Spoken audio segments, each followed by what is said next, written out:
हज़रत इब्राहीम अलैहिस्सलाम और बुतों का वाक़या। बहुत पुराने ज़माने की बात है।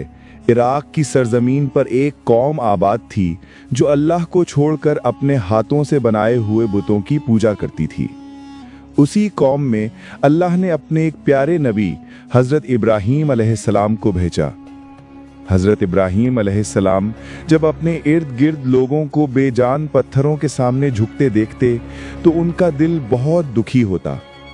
उनके वालिद, जिनका नाम आज़र था, खुद बुत बनाते और बेचते थे। आपने अपने वालिद और अपनी कौम को समझाने की बहुत कोशिश की।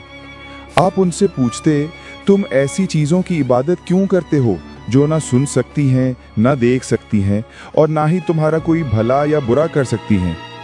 लेकिन वो लोग अपने बाप दादा की अंधी तकलीद में गुम थे और उन्होंने आपकी बात मानने से इनकार कर दिया। एक दिन कौम के लोग एक बड़े मेले में शिरकत के लिए शहर से बाहर गए। हज़रत इब्राहीम अलैहिस्सलाम ने सोचा कि ये अपनी कौम को बुतों की हकीकत दिखाने का बेहतरीन मौका है। जब शहर खाली हो गया तो आप उनके सबसे बड़े मंदिर में गए जहां बहुत से बुत रखे हुए थे।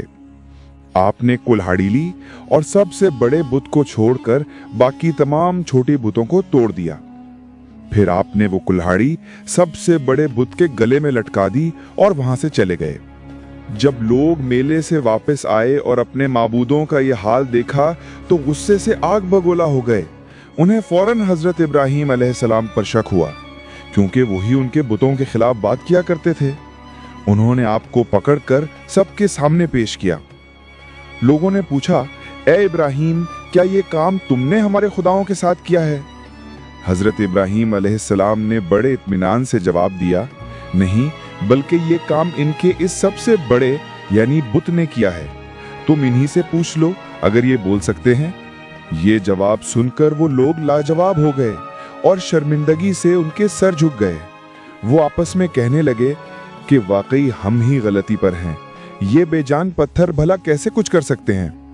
लेकिन उनकी जिद और तकब्बुर ने उन्हें सच्चाई कबूल करने से रोके रखा।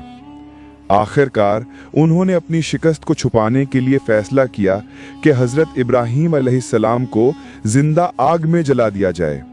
एक बहुत बड़ी आग जलाई गई और आपको उसमें फेंक दिया गया।